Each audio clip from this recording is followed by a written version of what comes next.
시간 우리 함께 하나님의 말씀 다니엘서 6장 1절로부터 10절까지의 말씀을 우리 함께 보도록 하시겠습니다.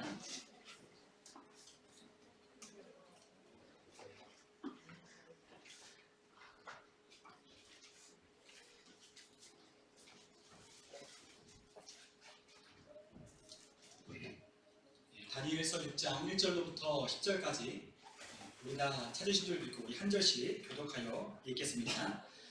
다리오가 자기의 뜻대로 고관 120명을 세워 전국을 통치하게 하고 또 그들 위에 총리 셋을 두었으니 다니엘이 그 중에 하나이라. 그는 고관들로 총리에게 자기의 직무를 보고하게 하여 왕에게 소리가 없게 하려 함이었더라. 다니엘은 마음이 민첩하여 총리들과 고관들 위에 뛰어남으로 왕이 그를 세워 전국을 다스리게 하고자 한지라. 이에 총리들과 고관들이 국사에 대하여 다니엘을 고발할 근거를 찾고자 하였으나 아무 근거, 아무 허물도 찾지 못하였으니 이는 그가 충성되어 아무 그릇됨도 없고 아무 허물도 없음이었더라. 그들이 이르되 다니엘은 그 하나님의 율법에서 근거를 찾지 못하면 그를 고발할 수 없으리라 하고 이에 총리들과 고관들이 모여 왕에게 나아가서 그에게 말하되 다리오 왕이여 말씀강하옵소서. 나라의 모든 총리와 지사와 총독과 법관과 관원이 의논하고 왕에게 한 법률을 세우며 한 금령을 정하실 것을 구하나이다.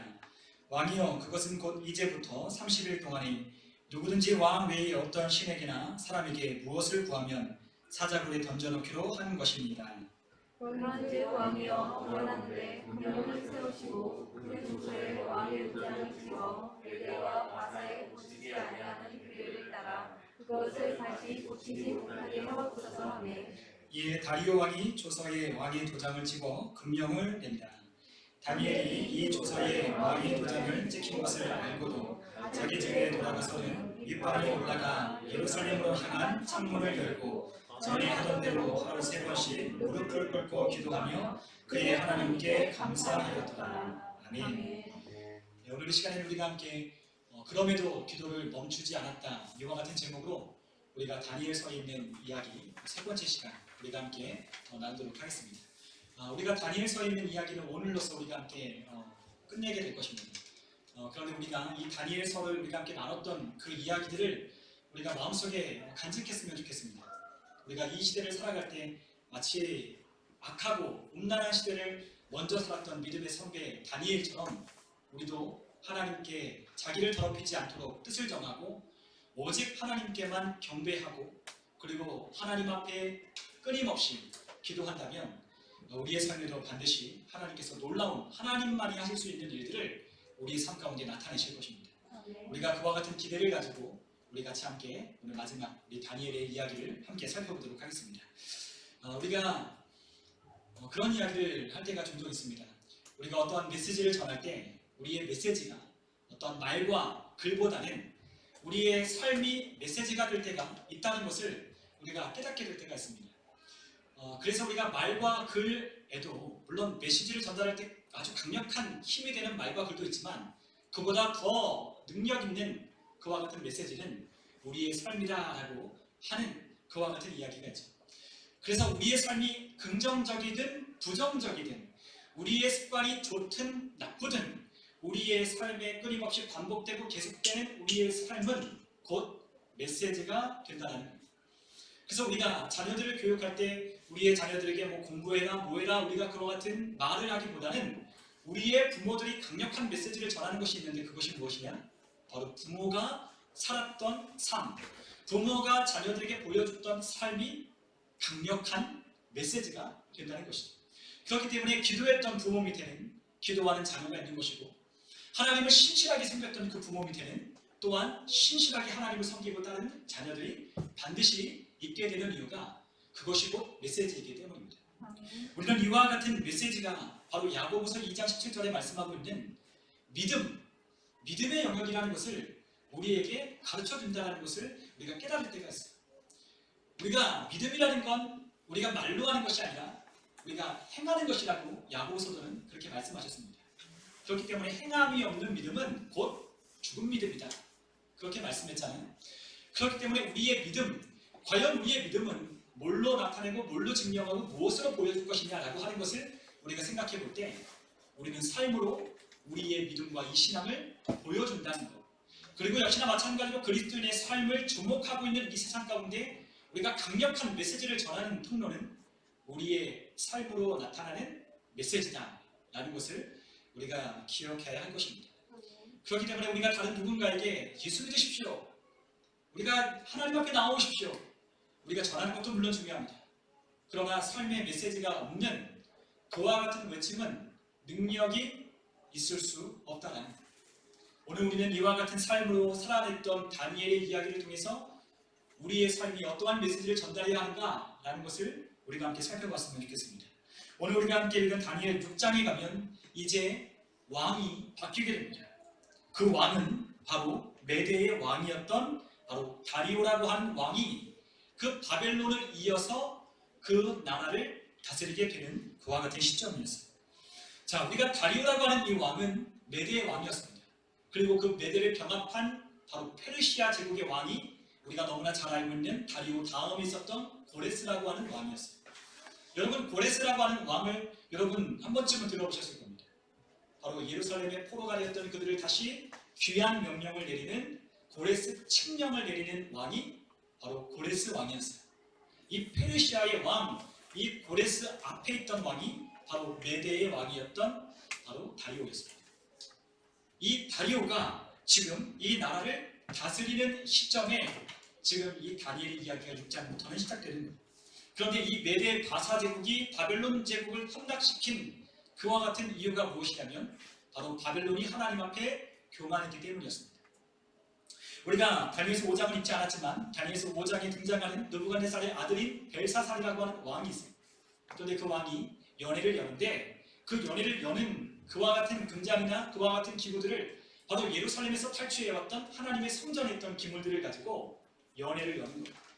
그곳에 음식이 담겨있고 그곳에 포도주와 술이 그 안에 잔에 담겨서 연회가 벌어지고 있습니다. 그럴 때 하나님께서 한 손을 그 연회장에 보내셔서 그 손이 그 벽에다가 글씨를 쓰기 시작해요. 그런데 그 글씨가 뭐라고 써있냐? 메네메네 데겔 우바르신이라고 하는 그 글을 그 벽면에 손이 나타나서 쓰기 시작합니다. 이 모습을 본 그 연회장에 있던 모든 사람들이 까무러치게 놀랐어. 그리고 그 벨사살이 그 나라에 있는 모든 지혜로운 자들에게 이것이 무슨 의미냐? 라고 묻습니다. 그럴 때 다니엘이 그 벨사살 왕 앞에 나아가서 5장 26절에 보면 그 글을 해석하겠는데 메네는 하나님이 이미 왕의 나라의 시대를 세워서 그것을 끝나게 하셨다 하며 27절에 보니까 데겔은 왕을 저울에 달아보니 부족함이 보였다 하며 베레스는 왕의 나라가 나뉘어서 메대와 바사 사람에게 준바되었다 함이니이다 하니라고 그렇게 다니엘이 그것을 해석합니다. 메네메네 데겔 우바르신 그 왕의 시대가 끝나고 왕의 나라가 다른 나라의 손, 다른 사람의 손에 넘겨지게 됐다라고 하는 그와 같은 하나님의 메시지였습니다. 교만했던 벨사살, 하나님의 성전에 있는 기물을 가지고 연회를 열었던 그 벨사살의 시대가 바로 그렇게 종말을 내리고 그 느부갓네살 왕이 꿈을 통해서 보았던 그 금 밑에 있는 은으로 된 그 나라인 바로 메대와 페르시아의 시대가 이제 열려지게 되는 겁니다. 그럴 때 메대와 페르시아의 왕이 바로 다리오였어요. 이 다리오가 이제 나라를 다스리기 시작합니다. 그런데 다리오가 어떻게 나라를 통치하냐? 6장 1절에 보니까 고관 120명을 세워서 전국을 통치하게 하는 거예요. 자, 다리오라고 하는 이 왕은 뭐 그렇게 많은 사료가 남아있지 않아서 이 왕이 어떤 사람인지를 우리가 특정하기는 참 어렵습니다. 그런데 이 다리오라고 하는 이 왕의 이야기를 우리가 6장 1절과 6장에 있는 전체 이야기를 통해서 보면 이 왕은 참으로 지혜로운 왕이었다는 것을 알게 됩니다. 그리고 또한 굉장히 합리적인 생각을 가지고 있던 왕이었다는 것을 알게 됩니다. 그런데 이 다리오라고 하는 왕이 이 넓은, 이 거대한 제국을 다스리기 위해서 총독들을 세우는 거예요.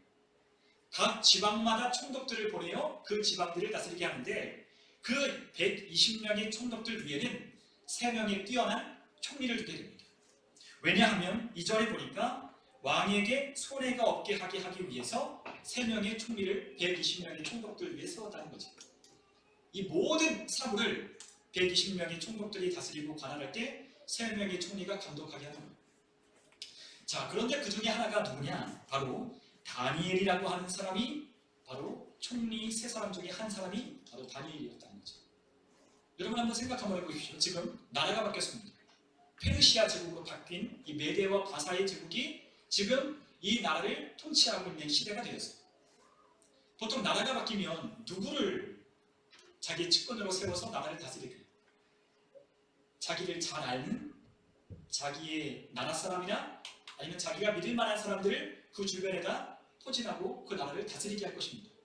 그런데 지금 이 다니엘이라 하는 바벨론부터 그 총리를 맡았던, 그리고 게다가 바벨론 사람도 아닌 갈대아 사람도 아닌 유다에서 포로로 끌고 온 그 사람을 지금 메데와 페르시아 제국의 총리 중에 하나로 세우는 거예요. 자, 그런데 여기에 더해서 다리오가 어떻게 하냐? 이 다니엘이 마음이 민첩하고 뛰어난 것을 알아서 이 총리를 위해 다니엘을 세우고자 합니다. 다니엘을 세워서 이 온 나라를 다스리겠다라고 하는 다짐을 생각을 하는 거예요. 자, 이럴 때 이 모든 일련의 과정들을 지켜본 총독들과 총리가 다니엘을 시기하기 시작합니다. 우리가 전에도 바벨론 시대 때에도 다니엘은 많은 갈대아 사람들의 시기와 눈총을 받는 그러한 사람이라고 우리가 함께 보았습니다. 그런데 이 메데와 바사 제국에 있어서도 이 다니엘은 눈에 가시입니다. 왕의 총애를 한몸에 받고, 그리고 자기들이 아무리 뛰어난 역량을 발휘한다 할지라도 다니엘은 미치지 못한 것이었습니다. 왜냐하면 하나님께서 다니엘에게 특별한 지혜와 명철을 주셨고 10배나 더 되는 지혜를 주셨기 때문에 이 다니엘이 총리를 위해 총리로 세워지게 되는 이와 같은 상황이 오게 된 것이죠.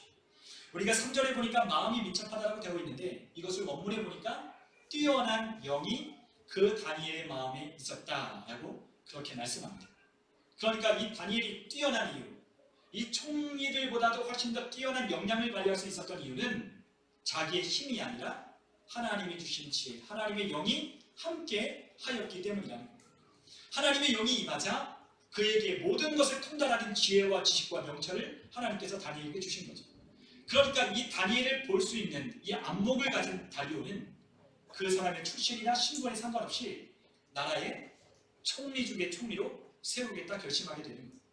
그러니까 이 다리오라고 하는 이 왕은 굉장히 합리적인 생각을 가지고 있고, 그리고 출신이나 성별을 따지지 않는 아주 합리적인 그리고 아주 지혜로운 그러한 왕이었어요.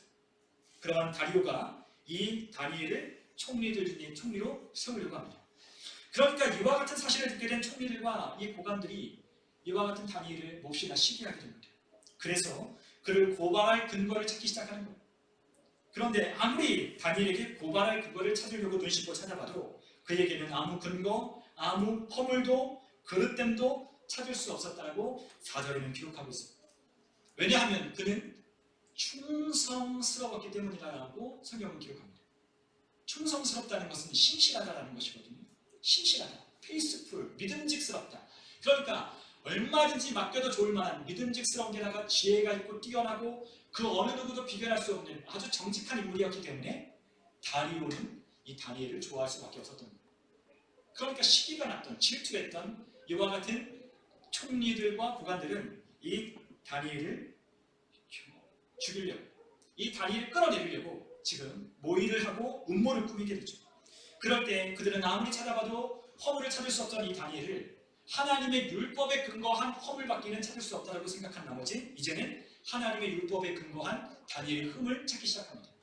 그리고 나서 그들이 결론을 내리는데 그것이 무엇이냐? 7절에 보니까 이들이 의논하고 논의한 것이 바로 30일 동안 누구든지 왕 외에 신에게나 사람에게나 무엇인가를 구하게 되면 사자굴에 던져 넣기로 한 것이었습니다. 이와 같은 음모를 꾸며서 왕에게 제안을 하는 거예요. 왕이시여, 왕의 통치와 왕의 나라가 굳건하기 위해서는 이와 같은 법률을 제정해서 왕에게 충성을 맹세하게 해야 합니다. 모든 메데와 바사의 제국 또한 바벨론 경내에 있던 이 모든 사람들이 왕에게 충성을 맹세하기 위해서는 이와 같은 법이 아주 중요할 것이라고 사료됩니다. 왕이시여, 이와 같은 법령을 내리십시오 라고 왕에게 제안을 하는 거예요. 이러한 제안을 받았던 다리오의 마음에 이것이 너무나 좋아 보인 거죠. 아마 다리오는 그렇게 생각했을 거예요. 바벨론이라고 하는 이 강력한 제국을 무너뜨린 메대와 바사의 제국의 왕이었던 자기가 모든 신들보다, 모든 사람보다 경배를 받고 모든 사람들의 충성을 맹세하게 되는 것은 어찌 보면 당연한 것이라고 생각했던 것 같아요. 그렇기 때문에 이 총독들과 총리들이 제안하는 이 제안을 아주 흔쾌하게 받아들이게 되죠. 그리고 왕의 어인을 찍어서 이 모든 조서를 각 제국의 지방마다 내려보내게 됩니다.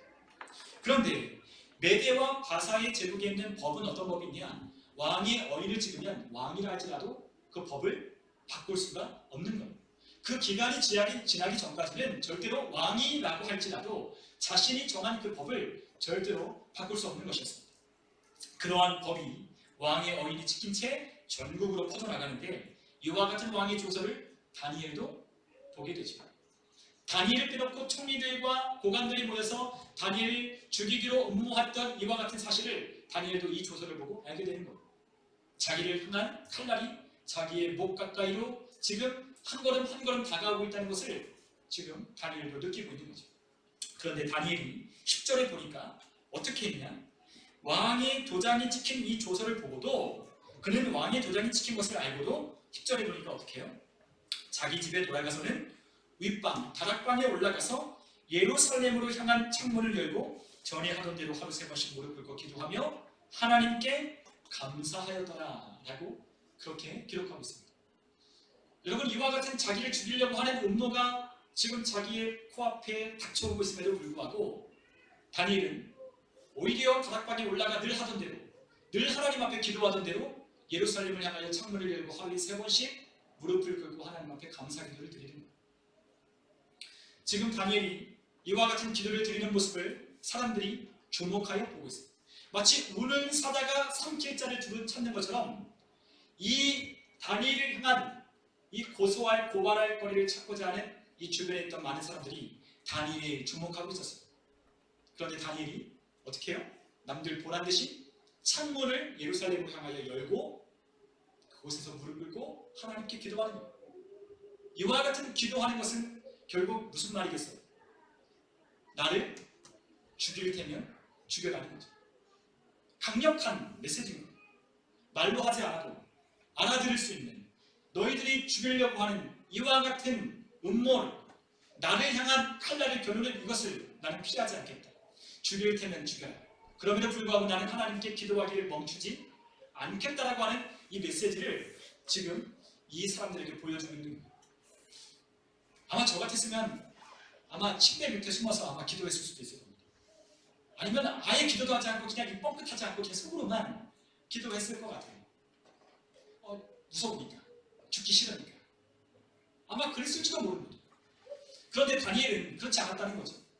하나님께서 그에게 늘 은혜를 베푸셨고, 또한 바벨론과 또한 이 메대 제국에 이르기까지 하나님은 그를 쓰셔서 총리가 되게 하시는 하나님의 은혜를, 또한 이 역사의 주인이 되시는 하나님께서 나라를 움직이시고 또한 나라의 권리를, 나라의 권세를, 통치를 하나님께서 옮기신다는 것을 다니엘은 보았기 때문에 이와 같은 다리오가 아무리 강력하고 아무리 무시무시해도, 또한 다리오가 아무리 나를 총애해도 그 다리오의 명령 앞에 굴복할 수 없는 거예요. 이와 같은 굴복의 뒤에는 바로 사탄의 계략이 있는 거죠. 사탄이 그리스도인을 향한 계략이 숨어 있는 거예요. 오늘도 여전히 우리가 살아가는 이 악한 시대에 사단은 우리를 공격하고 우는 사자처럼 우리를 넘어뜨리려고 우리를 지켜보고 있습니다. 우리의 넘어뜨릴 공략의 대상들을 우리를 찾고 우리의 연약한 부분들을 공략하기 위해서 우리를 지켜보고 있는 거예요. 사탄은 너무나 지혜롭습니다. 하나님 가운데는 그 같은 영물이기 때문에 너무너무 지혜로워요. 우리가 무엇이 약하고 우리가 어디에 자주 넘어지고 우리가 어떻게 하면 쉽게 믿음을 잃는다는 것을 사탄은 너무나 잘 알고 있습니다. 저 사람은 이렇게 하면 저 사람은 곧 기도하는 것을 멈출 거야. 저 사람은 저렇게 하면 하나님을 섬기려고 했던 결심을 무너뜨릴 거야. 저 사람이 저렇게 하나님을 향한 그 결단은 이와 같은 한 방이면 무너지게 돼 있어 라는 것을 사탄은 너무나 잘 알고 있다는 거죠. 그러한 사탄의 계략 앞에 오늘도 우리를 공략하고 우리를 넘어뜨리려 하는 거예요. 그런데 다니엘은 알았어요. 뭘 아냐? 하나님께 기도하는 것만 깨어있는 것이고 이 깨어있는 이 기도만이 이 대적을 물리칠 수 있다는 것을 그는 알았습니다. 그리고 자신의 목숨조차도 사람의 손에 달려있는 게 아니라 자신을 높이 세우고 낮게 세우는 이 모든 것도 사람의 손에 달린 것이 아니라 하나님의 손에 달렸다는 것을 다니엘은 알고 있었다는 거죠. 그렇기 때문에 다니엘은 자신 있게 예루살렘을 향하여 늘 하던 대로 늘 하나님 앞에 간구로 감사로 하나님 앞에 기도했다는 거예요. 그런데 너무나 주목해야 될 만한 것은 무엇이냐면 바로 그가 기도했던 내용이 무엇이냐는 거죠. 그가 무엇을 기도해요? 하나님, 총리와 고관들이 작당 모의를 하고 나를 죽이려고 합니다. 하나님, 나를 왕의 명령이 지킨 이 어인이 비록 나를 죽이려고 하지만 나를 구해 주십시오 라고 기도했을까요? 아니요. 다니엘은 이와 같은 것을 기도하지 않았다는 거예요. 그와 같은 것을 기도하려면 숨어서 기도해도 얼마든지 할 수 있어요. 그런데 이 다니엘은 기도했던 내용은 무엇이냐? 감사를 하나님 앞에 드렸다는 거죠. 다니엘이 기도했던 것은 하나님께 감사의 기도를 드렸다는 거예요. 여러분, 지금 자신이 죽을 위기에 처했습니다. 자신의 상황이 좋지 않아요. 자신이 죽을 수도 있고 또한 자신이 지금 이와 같은 모압 앞에 지금 자신이 쌓아놓은 그 모든 명성이 하루아침에 사라질지도 모르는 그와 같은 상황이 지금 이 다니엘에게 있습니다. 그런데도 불구하고 다니엘은 그것을 위하여 기도하지 않았어요. 하나님, 내 자리, 하나님 또한 내 목숨, 하나님 또한 내가 가지고 있는 이 모든 커리어, 이 모든 것이 하나님 한순간에 무너집니다. 나를 건져주십시오. 나를 지켜주십시오 라고 다니엘은 구하지 않았다는 거예요. 다니엘은 하나님께 무엇을 기도하냐? 오직 감사의 기도를 드렸다는 겁니다. 어떤 기도? 늘 하던 대로 늘 하나님 앞에 기도했던 그 기도의 내용을 간구를 하나님 앞에 드린 거예요. 우리가 다니엘의 기도를 우리가 다니엘서 9장에 가면 다니엘이 구했던 기도가 나옵니다. 그런데 다니엘이 구했던 기도는 다른 기도가 아니었어요. 자신의 고국에 있는 동족을 향한, 그리고 자신의 이 나라가 하나님의 말씀을 지키지 않아 하나님께 대적하고 하나님 앞에 불순종함으로 말미암아 폐역하여 망하게 되었던 이 나라를 하나님께서 불쌍히 여겨달라고, 하나님 내가 회개하오니 우리를 고쳐달라고 하나님 앞에 드렸던 기도였어요. 그리고 그는 항상 하나님 앞에 감사를 잊지 않았습니다. 그럼에도 하나님이 우리와 함께 하셔서 우리를 망하게 하지 아니하시고 70년이 지나면 하나님께서 우리를 다시 그 그리웠던 고토로 돌아오게 하신다는 것을 다니엘은 믿었기 때문에, 다니엘의 선지자를 통해서 하나님께서 약속하신 그 말씀을 믿었기 때문에 다니엘은 끊임없이 하나님 앞에 감사를 드리며 기도할 수 있었던 거예요. 여러분, 우리가 하나님 앞에 감사할 수 있는 이유가 있습니다. 그 감사를 드릴 수 있는 이유는 다른 것이 아니라 우리가 하나님을 믿을 때 우리는 하나님께 감사를 드릴 수 있다는 거예요. 우리는 때로는 하나님 앞에 원망을 드릴 수 있습니다. 하나님 앞에 이렇게 하나님이 해달라고 하는 우리의 욕망, 우리가 꿈꾸고 바랬던 것을 하나님 앞에 요청할 수 있어요. 그러나 하나님을 믿는 사람은 그렇게 기도하지 않는다는 거예요. 그리 아니하실지라. 그럼에도 하나님이 역사하시고 내가 구했던 것보다 더 뛰어난 것을, 더 좋은 것을 주실 하나님이 나의 아버지시며 나를 지키시는 하나님이심을 믿을 때 우리는 하나님 앞에 오직 감사로 기도할 수 있는 거예요. 그렇기 때문에 우리의 신앙이 성숙하고 우리의 신앙이 더욱더 성장하고 우리가 하나님 앞에 은혜를 깨달아 알 때에 우리의 입술로 나오게 되는 고백은 오직 감사밖에 없다는 거죠. 그렇기 때문에 복음성가 중에서도 내가 할 수 있는 모든 것 기도와 감사라고 그렇게 고백했습니다. 우리가 하나님으로부터 진짜 은혜를 받으면, 우리가 정말로 하나님이 살아계신 하나님이라고 믿으며 하나님이 못하실 것이 없는 내 삶의 주관자이심을 믿을 때 우리는 하나님 앞에 감사를 드릴 수 있게 되는 거예요. 왜? 하나님이 다 하실 거니까. 하나님이 나보다, 내 생각보다 훨씬 더 뛰어난 것을 하나님께서 계획하시고 하나님께서 우리를 섭리 가운데로 인도하실 것을 믿기 때문에, 그렇기 때문에 하나님 앞에 감사하는 거죠.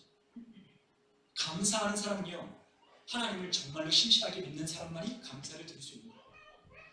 여러분, 하나님이 우리에게 받으실 것이 감사밖에 없다고 말씀드렸잖아요.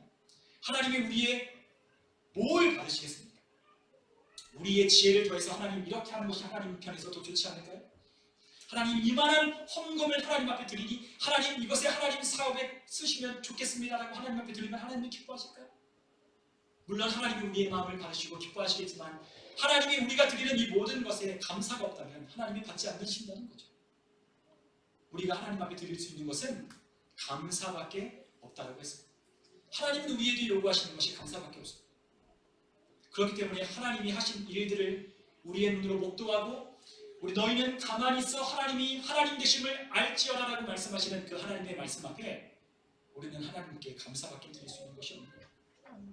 그런데 다니엘은 이것을 알았어요. 그는 하나님 앞에 오직 감사로 하나님 앞에 기도를 드렸습니다. 비록 자신을 죽이려고 하는 사자굴에 자신을 쳐넣어 죽이려고 하는 이 모함이 자기를 칼끝을 향하고 있다 할지라도 다니엘은 하나님 앞에 늘 하던 대로 무릎을 꿇고 하나님 앞에 감사를 드리고, 우리가 골로새서 4장 2절에 보니까 사도 바울이 이렇게 고백합니다. 기도를 계속하고 기도에 감사함으로 깨어있으라. 여러분, 기도를 계속하고 기도에 감사함으로 깨어있으라 라고 사도 바울은 말씀했습니다. 여러분, 기도하는 것은 곧 깨어있는 겁니다. 그런데 그 기도는 어떤 기도가 되어야 하냐? 감사의 기도가 되어야 한다는 거예요. 성경에 감사라고 하는 단어를 쳐서 성경 성구를 찾으면 감사라고 하는 말이 엄청나게 많이 나옵니다. 그리고 신약 성경에 특별히 기도했던 내용들 중에, 간구했던 내용들 중에 감사가 빠지지 않고 등장해요. 그 기도의 내용이 특별한 게 있는 것이 아니에요. 여러분, 신약 성경의 서신서를 쭉 보십시오. 기도의 내용이 특별한 것이 없습니다. 그 끝은 항상 감사로 끝맺게 되어 있어요. 다 감사한 거예요. 감옥에 갇혀도 감사, 핍박을 받아도 감사, 내 뜻대로 되지 않아도 감사. 그러나 감사하는 삶에는 하나님의 역사가 반드시 있게 되는 것입니다. 지금 우리의 삶에 우리가 이해할 수 없는 일이 일어난다 할지라도, 내가 원했던, 내가 바랬던, 내가 꿈꿨던 일들이 지금 우리의 삶 가운데 일어나지 않는다 할지라도, 내가 가는 길이 내가 원치 않는 길을 걷는다 할지라도 우리가 하나님 앞에 감사하면 그 끝은 하나님을 찬양하는 것으로 끝맺게 되는 거예요. 감사하는 삶에는 찬양이 반드시 뒤따르게 되어 있어요. 감사했더니 찬양 올리게 하시는 거예요. 감사했더니 하나님께 영광 올려드릴 수 있도록 우리의 삶을 인도하시는 거예요. 여러분, 감사라고 하는 것은 엄청난 힘이 있어요. 우리는 이 감사를 우리는 생각날 때, 아니면 우리에게 특별한 어떠한 우리의 삶에 뭔가 유익이 되고 내가 원했던 뭔가가 이루어지고 또한 그것이 열리게 되면 우리는 감사하지만, 사실 감사는 그렇게 하는 것이 아니에요. 감사는 어떻게 하는 거예요?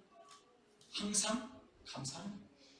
우리가 데살로니가전서 5장에 본 것처럼 항상 기뻐하라, 쉬지 말고 기도하라, 범사에 감사하라. 이것이 그리스도 예수 안에 있는 하나님의 뜻이라고 말씀했던 것처럼 우리는 항상 감사하는 거예요. 근데 우리는 감사를 잃어버렸죠. 그러나 우리는 다시 감사해야 되는 삶을 회복해야 돼요. 길을 갈 때도 감사, 차를 탈 때도 감사, 우리의 자녀들과 함께 식탁에 앉았을 때도 감사, 함께 일어나는 사람들과 함께 우리는 감사해야 돼요. 저는 이번 다니엘 기도를 통해서 한 가지 깨달은 게 있는데, 그것이 무엇이냐면 모든 일에 감사하는 그것을 깨달았어요. 내 마음대로 되는 게 별로 없어요. 여러분, 자신의 뜻대로 자신의 마음대로 되는 것이 있던가요? 잘 없잖아요. 저도 제 마음대로 되는 것이 하나도 없어요. 저도 제 뜻대로 되는 것을 상상해보고 그려보지만 항상 제 뜻대로 되는 것은 아무것도 없어요. 그런데 하나님께서 우리를 기다리시는 것은 무엇이냐면, 우리가 하나님께 감사하며 우리의 모든 주권을 내려놓는 것을 하나님은 기다리시는 거예요. 우리는 너무나 우리의 생각으로 꿈으로 비전을 그리며 우리는 그것을 우리 눈앞에 펼쳐주기 위해서 우리는 엄청난 노력을 합니다. 그런데 항상 깨닫는 것이 무엇이냐면 우리 뜻대로 되지 않는다는 거예요. 우리의 힘만으로 되지 않는다는 거예요. 그럴 때 하나님이 우리를 다시 깨닫게 하시고 모든 걸 다 내려놓고 하나님께 감사를 드리기 시작하는 거예요. 그럴 때 하나님께서 우리의 삶을 주도권을 잡으시고 우리를 이끌어 가시는 것을 우리는 비로소 보게 되는 것이죠. 우리가 생각하고 원했던 것보다 하나님은 더 우리를 사용하시길 원하시고 우리에게 더 뛰어난 지혜와 명철을 주셔서 하나님이 우리를 높이시길 원하시고, 왜냐하면 하나님이 우리를 드러내셔서 하나님이 하셨다는 것을 보여주시기 위하기 때문이에요. 그런데 그것은 말로 하는 게 아니라 우리의 지속적인 우리의 삶에 메시지가 있을 때 그것이 하나님의 능력으로 나타나게 되는 것입니다. 여러분, 우리가 이사야서 38장에 가면 히스기야 왕이 나와요. 그런데 그 히스기야 왕이요, 갑자기 이사야 선지자를 통해서 하나님께서 말씀하시는데 너의 생명이 곧 끝난다는 거예요. 그럴 때 히스기야가 그 벽에다가 얼굴을 대고 통곡하며 하나님 앞에 기도합니다. 그런데 그 기도가 무엇이었냐면 바로 이와 같은 기도였어요. 우리가 이사야서 38장 3절에 보면 그 히스기야가 하나님께 이렇게 기도하는데 여호와여 구하오니 내가 주 앞에서 진실과 전심으로 행하며 주의 목전에서 선하게 행하는 것을 기억하옵소서. 히스기야가 심히 통곡하며 기도하는데 그와 같은 기도를 드립니다. 무엇을 기억해달라고요? 내가 하나님을 향하여 전심으로 진실로 행하였던 것을, 그리고 하나님 앞에서 내가 정직하게 선하게 행하는 것을 기억해달라는 거예요. 히스기야의 삶은 어땠어요? 다윗의 길을 따라 하나님의 말씀, 그 율법을 따라 하나님이 주신 그 길을 따라 행했던 왕이 바로 히스기야 왕이었잖아요. 히스기야는 그의 인생 전체를 하나님을 향하여 하나님의 법을 세우기 위해서 열심히 부단히도 노력했던 왕이었어요. 그런데 하루아침에 그의 목숨이 끝난다고 하는 소리를 들으니 너무너무 심히 가슴이 아픈 거예요. 그래서 하나님께 기도하는데 그 하나님께 기도했던 내용이 이것이었어요. 내가 행했던 것을 기억해달라는 거죠. 아마 하나님께 대하여 전심으로 진실로 행했던 것이 없는 사람은 하나님 앞에 그렇게 기도할 것이 없어요. 그렇잖아요. 우리가 하나님 앞에 기도할 때 하나님 내가 했던 것을 좀 기억해 주십시오라고 말하려면 적어도 하나님 앞에 떳떳한 삶을 살아야 하나님 앞에 그렇게 기도할 수 있는 거죠. 그리고 나서 5절에 보니까 이사야 선지자, 그 선지자에서 기록되어 있는 히스기야의 기도가 이랬습니다. 그 기도의 응답으로 하나님께서 어떤 역사를 이루시냐, 바로 5절에 있는 말씀인데요. 우리 한번 5절에 있는 말씀을 한번 같이 한번 읽어보겠습니다.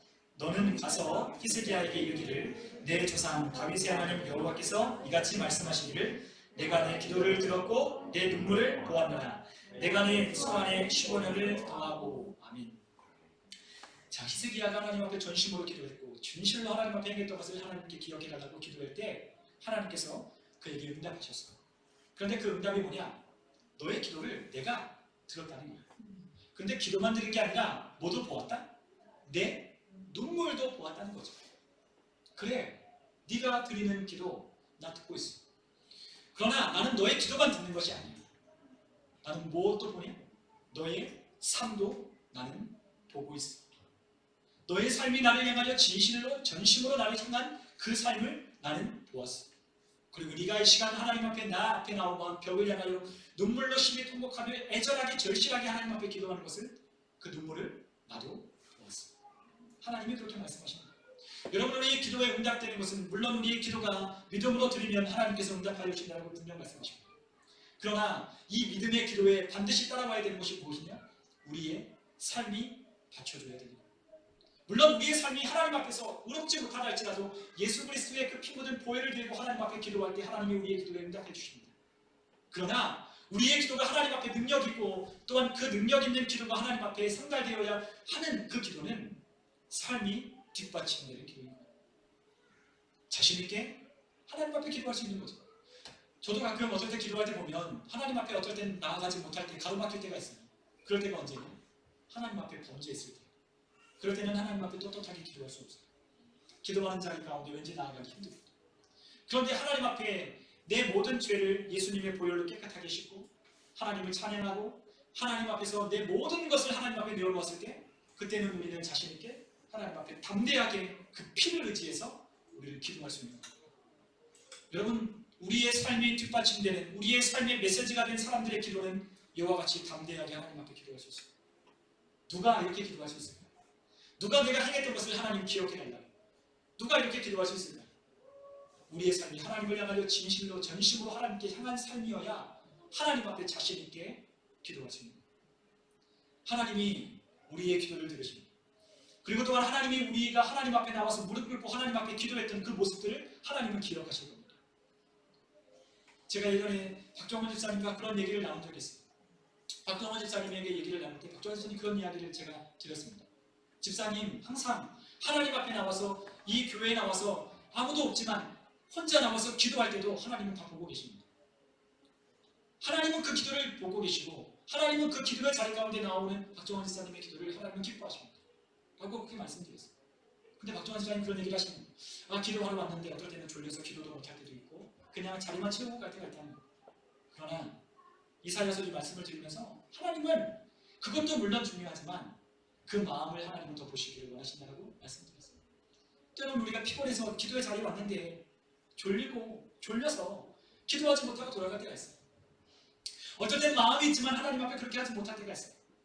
그러나 하나님 앞에 그럼에도 불구하고 피곤함에도 불구하고 하나님 앞에 내가 기도하는 자리로 하나님 기도하러 하나님 앞에 나아가겠다 하는 그 결단과 결심을 가지고 하나님 앞에 성실하게 하나님을 얼굴을 배울 때 하나님이 우리의 기도를 들으시는 거예요. 하나님은 다니엘의 기도를 들었습니다. 다니엘이 한 번만 기도한 게 아니에요. 늘 하던데요. 늘 하나님 앞에 간구했던 것처럼 감사로 하나님 앞에 기도했어요. 하나님은 다니엘의 삶을 보셨습니다. 다니엘의 삶에 하나님께 향한 정직과 진실로 향하는 그의 삶을 보았어요. 그런데 그의 삶이 세상 사람들에게 무엇이 되냐? 바로 향기가 되고 편지가 되는 거예요. 우리가 고린도 후서 2장 그리고 3장에 보면 우리가 그리스도 예수의 향기요 편지라고 그렇게 설명했습니다. 여러분, 우리 그리스도인들의 삶은 메시지가 되는 거예요. 우리가 그리스도인으로서 살아가지 않을 때 우리의 삶은 메시지가 될 수 없어요. 그러나 그 살지 않는다고 해서 메시지가 되는 것이 아니라 세상 사람들이 우리를 멸시할 만한, 하나님을 오해할 만한, 하나님을 무시할 만한 메시지가 전달되고 흘러가는 거예요. 우리가 하나님을 경외하고 하나님을 두려워할 때, 우리가 하나님 앞에 무릎 꿇고 하나님의 뜻대로 살아가기로 결단하여 하나님 앞에 섰을 때 우리의 메시지는 강력하게 그들에게 향기로 편지로 전해지게 되는 것이죠. 여러분, 우리의 삶은 메시지입니다. 그렇기 때문에 이 다니엘은 이 메시지를 그들에게 보여주었습니다. 그 메시지 앞에 이들은 고발할 조건을 찾아서 당장 고레스 왕 앞에 가서 그를 고발합니다. 그런데 그 왕의 어인을 찍은 그 명령은, 그 왕의 어인이 지킨 그 조서는 바꿀 수 없는 거예요. 그러니까 이 신하들이 이 다리오가 다니엘을 총리한다는 걸 알면서도 불구하고 머뭇머뭇거리고 있자 왕이 정한 이 법령을 왕이 어길 시에는 이 나라의 권위가, 통치가 무너질 것입니다. 왕이 세운 명령을 왕이 어기면 백성들도 그것을 지키지 않을 것입니다 라고 하는 이와 같은 취지로 왕에게 빨리 이 다니엘을 사독으로 쳐넣으십시오 라고 고발합니다. 그럴 때 왕도 어쩔 수 없었어요. 그래서 너무너무나 아꼈지만 너무너무나 이 다니엘이 소중하고 그리고 또한 다니엘에게 아무런 흠이 없다는 것을 알았지만 다니엘을 사자부에 넣기로 합니다. 그럴 때 이 왕이 근심하고 금식하고 밤잠을 못 자고 오락을 했던 그 모든 오락을 싹 끊고 다니엘이 어떻게 되었는지를 보려고 하는 거예요. 다니엘을 사자굴에 넣었는데 밥이 넘어가지 않아요. 잠도 오지 않습니다. 그리고 그 전까지 연락하고 호화롭게 지냈던 그와 같은 오락들도 재미가 없는 거예요. 그래서 밤잠을 못 새운 뜬눈을 지새우고 기다릴 때 동이 트는 그때 바로 즉시 사자굴에 달려가 다니엘의 이름을 부르는 거죠. 그럴 때 그 다니엘의 이름을 부를 때에 그 다니엘이 그 왕의 목소리를 듣고 왕에게 대답하는 거예요. 지금 고레스는 20절에 보니까 살아계신 하나님의 종 다니엘아, 내가 항상 섬기는 내 하나님이 사자들에게서 능히 너를 구원하셨느냐라고 그렇게 사자굴을 향하여 외칩니다. 그럴 때 다니엘이 21절 22절을 보니까 왕이여 만수무강하옵소서라고 고백하며 나의 하나님이 이미 그의 천사를 보내어 사자들의 입을 봉하셨으므로 사자들이 나를 상의하지 못하여사오니 이는 나의 무죄함이 그 앞에 명백함이오며 또 왕이여 나는 왕에게도 해를 끼치지 아니하였나이다 라고 그렇게 왕에게 사자굴에서 그렇게 대답을 했습니다. 여러분, 사자굴에 들어간 다니엘, 그 며칠을 굶겨 사람이 그 불에 던져지면 팔을 부러뜨리고 목을 물어뜯고 그 맛있는 식사를 한 그 사자들이 하나님의 사자들과 보내어 그 입을 막는 거예요. 우리가 히브리서 11장 33절에 보니까 어떤 이는 믿음으로 사자들의 입을 막았다라고 히브리서 11장이 기록되어 있어요. 여러분, 믿음으로 하나님께서 다니엘의 그 믿음을 보시고 그 입을 닫으십니다. 사자들이 입을 벌리고 다니엘이 그 사자굴에 떨어지길 기다렸지만 그 천사들이 그 입을 막은 거죠. 그런데 이 모든 역사는 물로 있는 거예요? 믿음으로 되는 거예요. 그가 하나님 앞에 나 살려달라고 기도했다? 아니라고 했잖아요. 그의 무엇으로? 하나님이 날 지켜주시고 하나님이 나와 함께 하심을 믿는 그 믿음으로 바로 하나님께서 천사를 보내어 그 입을 막은 거예요. 여러분, 우리가 드려야 할 기도는 이와 같은 기도예요. 감사의 기도가 드려야지. 우리가 하나님 앞에 어떠한 것을 드리는 것은 우리의 믿음을 어쩌면 우리가 믿음이 없는 연고로 하나님 앞에 드리는 기도일지도 모르는 거예요. 여러분 우리가 기도할 때 잘 한번 기도를 살펴보십시오. 우리가 믿음이 없기 때문에 하나님께 이런 기도를 드리고 있는지, 아니면 우리가 하나님 앞에 내가 어떤 원하는 어떠한 꿈이나 욕망이나 소망을 이루기 위해서 하나님께 아뢰고 있는지 살펴보십시오. 그러면 그 중에 많은 부분은 우리가 믿음이 없기 때문에 드리는 기도가 꽤 많은 거예요.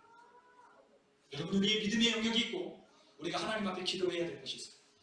우리가 하나님 앞에 기도해야 될 것은 하나님의 뜻대로 하나님이 그 나라와 그 의를 구하게 하시는 것이 하나님이 우리에게 원하시는 기도의 제목입니다. 그러면 어떻게 하셔요? 하나님이 우리의 생각보다도 우리가 가졌던 그와 같은 비전보다도 훨씬 더 놀라운 것을 하나님이 행하시는 거예요. 그렇기 때문에 우리가 생각한 대로 이것이 이루어지면 우리는 하나님 앞에 물론 놀라기도 하지만 그렇게 놀랄 만한 일이 아니에요. 내가 꿈꿨고 내가 열심히 노력했기 때문에 이루어진 것이라고 생각할 수 있기 때문에.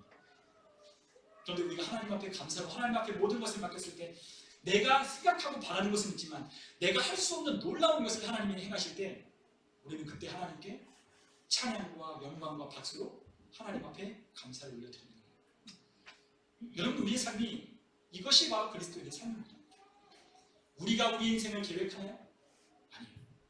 우리의 인생을 계획하시고 우리 인생을 디자인하시는 분이 하나님이십니다. 우리는 우리의 인생을 우리가 그려요. 우리가 작사, 작곡, 노래도 부르고 편집도 하고 다 해요. 극본도 짜고 연출도 하고 다 합니다.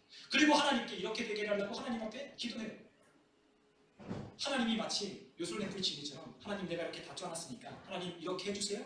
하나님은 정말 말고 내가 하라는 대로만 해주세요. 라고 하나님 앞에 기도하는 기도가 우리의 기도가 많은 거예요. 그런데 우리의 기도는 그런 기도가 안 된다는 거죠. 하나님께 모든 걸 맡기고 하나님의 뜻, 하나님의 영광을 위해서 내가 살겠노라고, 하나님 지혜를 달라고, 하나님 주시는 힘을 달라고, 하나님의 계획대로 하나님의 영광을 볼 수 있는 눈을 달라고 우리가 하나님 앞에 기도합니다. 그리고 이 땅 가운데 타락한 이 세상 가운데 우리가 빛과 소금의 역할을 감당할 수 있도록 우리의 가정 가운데 하나님의 임재가 있어 이 땅이 회복될 수 있게 달라고, 하나님 죽어가는 그 영혼에게 하나님이 한 줄 빛이 비춰 소망을 품게 하고 하나님께로 돌아오게 달라고 하는 이 소망을 담은 기도가 우리의 감사의 기도가 되어야 된다. 우리에게 짜잘한 우리의 인생 가지고 기도하라고 하나님이 우리에게 말씀하셨습니다. 너의 인생 내가 책임지니 너의 인생 가지고 너는 기도하지 말라는 것. 염려와 근심을 주께 맡기고 오직 모든 기도와 간구에 하나님께 감사함으로 아뢰라. 그리하면 모든 지각이 뛰어난 하나님의 평강을 획득하신다. 우리의 마음과 생각을 지키신다. 빌립보서 4장 6절과 7절에 있는 그 말씀처럼 우리의 삶을 네가 염려하라, 네가 걱정하냐? 하지 말라는 것. 그런데 우리는 자꾸만 우리가 원했던 꿈이 있고 우리가 원했던 그랬던 비전이 있기 때문에 그것대로 안 되면 우리는 힘들어하고 좌절하고 낭망하고 낙심하는 거죠. 우리는 그렇게 되면 우리는 기도하지 않아요. 우리가 원했던 대로 우리의 인생이 흘러가지 않으면 우리는 기도하지 않습니다. 그런데 다니엘은 그렇지 않았잖아요. 우리가 계속해서 기도할 수 있는 이유는 우리의 삶이 어떻게 되든 우리의 삶이 어떤 길로 흘러가든 우리가 기도하고 기도 안 하는 것은 전혀 영향을 미쳐서는 안 됩니다. 여러분 우리의 기도는 하나님의 영광을 위해서 기도하도록 하나님이 우리를 부르셨어요. 하나님께서 하시는 일들을 볼 수 있도록 우리를 부르셔서 하나님의 그 부르심 가운데 초청해서 우리를 하나님의 나라의 일에 쓰기 위하여 함께 동참하게 하시는 거예요. 우리같이 죄 많고 허물 많고 우리같이 아무런 지혜도 없고 아무런 문벌도 없는 아무런 자랑할 만한 것이 없는 사람들을 하나님이 한 사람 한 사람 불러다가 하나님의 놀라운 일들을 하게 하시는 거죠. 그렇기 때문에 하나님 앞에서 자랑할 자가 있느냐? 하나님 앞에서 문벌 좋은 자가 있느냐? 하나님 앞에서 지혜 있는 자가 있느냐?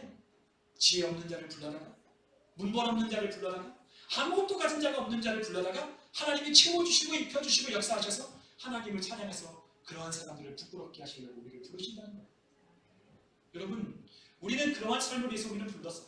하나님의 기이한 덕을 하나님이 하시는 우리를 어둠 가운데 불러내어 하나님의 기이한 덕을 선전하기 위하여 우리를 부르신 하나님의 역사가 있어요. 우리를 왕같은 제사장 하나님의 하나 속한 백성으로 우리를 부르셔서 우리를 그 일을 하기 부르십니다. 그런데 우리의 꿈은 너무나 밴댕이처럼 작아요. 우리의 꿈은 너무나 나의 삶밖에는 볼 수 없는 눈밖에는 없는 거예요. 그러니까 안 되면 힘들어하고 안 되면 걱정하고 염려하고 그러십니다. 우리에게 좀 더 통 큰 그와 같은 믿음의 결단이 필요해요.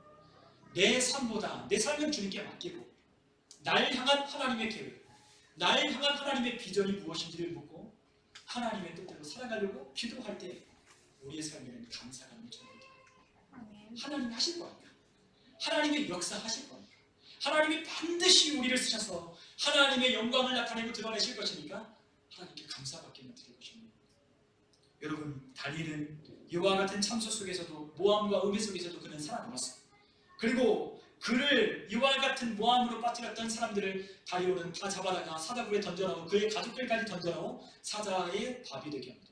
그런데 다리오가 이와 같은 다니엘의 삶을 통해서 하나님께 우리가 느부갓네살 왕도 하나님께 다니엘을 통해서 고백했듯이 다리오, 그 모든 나라의 나라, 그 모든 제국의 제국, 그 나라의 왕이었던 다리오가 하나님을 고백하는 거예요. 우리가 26절에 보면 다리오가 이렇게 고백합니다.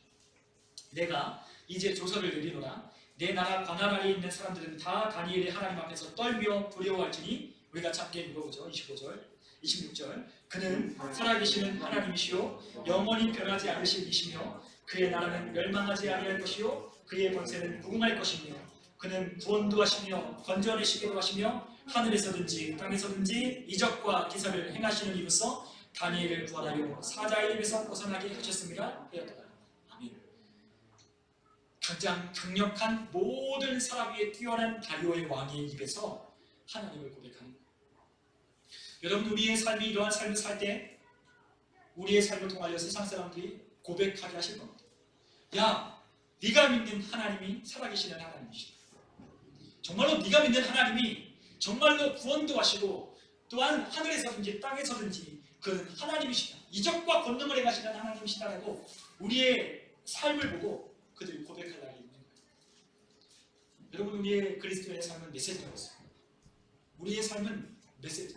그런데 이 메시지를 세상 사람들이 주목하여 우리의 메시지를 보고 있습니다. 또한 이 세상 사람들만 우리의 메시지를 보는 것이 아닙니다. 누가 우리의 메시지를 주목하여 보고 계십니까? 하나님이 보고 계십니다. 또한 하나님뿐만 아니라 악한 사탄과 그의 마귀들도 우리의 삶의 메시지를 그들이 주목하여 보고 있습니다. 그런데 우리의 삶의 메시지는 우리의 마음에 새긴 편지라고 했기 때문에 이 편지에 쓰여있는 이 글을 그 누구도 지울 수 없는 거예요. 우리가 예수님을 만나고 하나님을 만났을 때 그 뜨거웠던 그 하나님을 향한 열정, 그 하나님이 주셨던 그 믿음, 그 하나님이 우리에게 베풀어 준 삶의 은혜를 우리의 삶 가운데 기록하여 편지가 된, 향기가 된 하나님의 사람은 우리의 삶을 멈출 수 없는 거예요. 여러분, 우리는 어떠한 상황이 와도 기도하기를 멈춰서는 안 됩니다. 우리는 21일 다니엘 기도회가 오늘로서 끝납니다. 그런데 오늘 이 다니엘 기도회가 끝나더라도 우리는 계속해서 하나님 앞에 기도해야 돼요. 여러분, 계속해서 기도하십시오. 끊임없이 기도하십시오. 그리고 그 기도할 때 감사를 빼먹지 마시고 감사의 기도를 드리십시오. 여러분이 감사한 대로 여러분이 감사를 고백하는 그 하나님께서 모든 직업에 뛰어난 평강으로 우리를 평안케 하시고 형통케 하실 것입니다. 결국에 우리가 6장 마지막에 가니까 이 다니엘이 다리오 왕의 시대와 바사 사람 고레스 왕의 시대에도 어떻게 했다? 형통하였다라고 그렇게 성경은 기록합니다. 여러분, 메대와 바사의 제국에서도 다니엘은 형통합니다. 하나님과 함께 했어요. 하나님께 늘 감사하는, 늘 기도하는 그의 삶에 하나님은 그의 삶을 형통케 하셨습니다. 우리의 삶에 이와 같은 결단을 가지고 우리가 살아가야 될 줄입니다.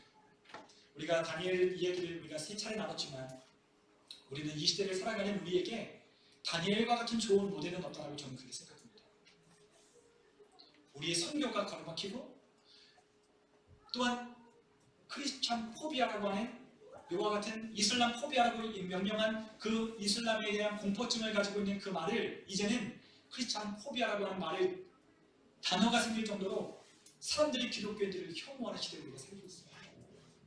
기독교인이라고 하는 우리의 신앙의 메시지를 전달하면요, 세상 사람들이 콧방귀를 낍니다. 우습게 여겨요. 하나님을 무시하고 하나님의 이름을 참남되게 그 하나님의 이름을 멸시합니다. 그런데 그와 같은 삶으로 이 시대가 흘러갔던 이유는 우리에게도 적지 않은 원인 제공을 우리도 했다는 것을 우리가 깨달아야 돼요. 그러나 우리가 이 세상 가운데 우리를 향한 적대적인 세력들이 훨씬 더 많고 또한 우리가 믿음을 지키기 참 어려운 죄가 많은 시대에 눈을 뜨면 우리의 인터넷 미디어 성경이 우리의 자녀들이 키우기에 어려운 죄가 관영한 동성애 그리고 또한 음란한 문화는 이미 넘어서 훨씬 더 악하고 음란한 문화가 곳곳마다 흘러들어오고 있는 이 시대 가운데 우리가 살아갈 때 우리는 다니엘처럼 살아야 한다는 거예요. 이제는 그렇게 살든 안 살든 우리가 결정할 시대가 아니에요. 우리가 그렇게 살아야 돼요. 이제는 그렇게 살 수밖에 없어요. 아니면 믿음을 포기하고 그들과 함께 동행하여 살든지, 아니면 믿음으로 하나님이 하시는 역사를 보여주든지, 둘 중에 하나 해야 되는 기로에 서 있는 거예요. 여러분, 우리가 살아가는 이 시대에 우리가 다니엘처럼 산다면 하나님은 우리를 통해 하나님이 하시는 일들을 세상 사람들의 입을 열어 고백하게 하고 그들의 입을 닫기도 하시고 그들의 입을 열기도 하실 거예요. 여러분, 우리에게 그러한 꿈이 있었으면 좋겠습니다. 우리에게 그러한 비전을 품었으면 좋겠습니다. 우리가 하나님을 만나면 우리의 삶의 방황은 끝나게 되어 있어요. 우리가 하나님이 주는 꿈을 꾸면 우리의 인생의 방황은 끝나게 되어 있어요. 내가 뭘 해야 되지? 내가 무엇을 해야 되지? 내가 어떻게 살아야지? 어떻게 돈을 벌고 어떻게 살아야 돼? 이 모든 문제가 하나님을 만날 때 그 모든 문제가 끝나는 거예요. 하나님이 우리를 책임져 주십니다. 하나님이 우리와 함께 해주십니다.